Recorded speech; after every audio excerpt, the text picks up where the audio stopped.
Member for Kelowna Centre. South Surrey has been trying for years to get an increase in support from Community Living BC. He was recently notified that once again, he's been denied.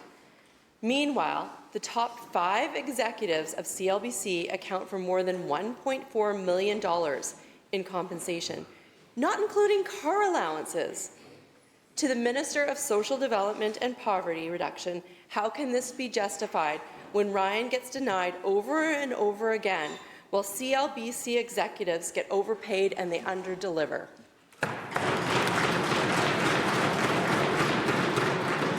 Minister of Social Development.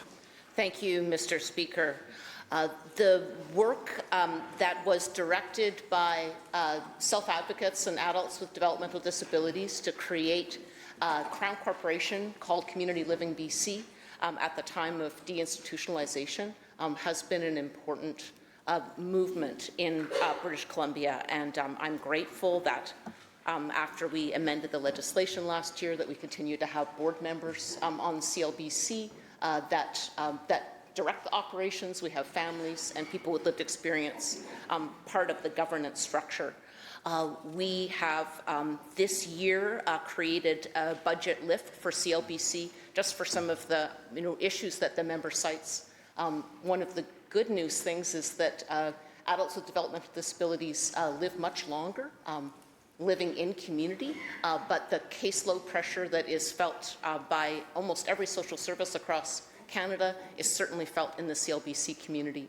And so this year's budget lift for direct caseload support was $380 million over 3 years. I look forward to working with the member to make sure that people who are vulnerable and need our support get the care that they need.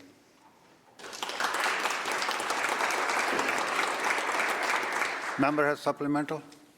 Clearly, the minister either doesn't understand the hardship or refuses to be held to account regarding Community Living BC executives. When members in government proudly mention wage increases, they fail to highlight who stands to benefit and who ultimately pays the price. It is our most vulnerable people.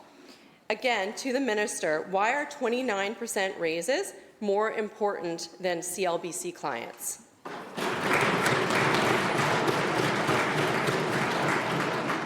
Minister.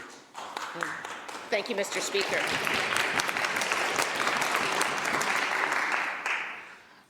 Our government takes our responsibilities to keep the most vulnerable people supported and kept safe and governed in the way that they wish. The CLBC executive compensation is something that's directed by the board and is a fraction of the 97% of the budget that goes directly to people who seek care.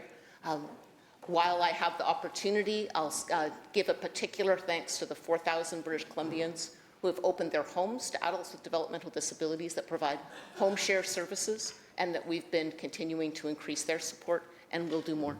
Thank you.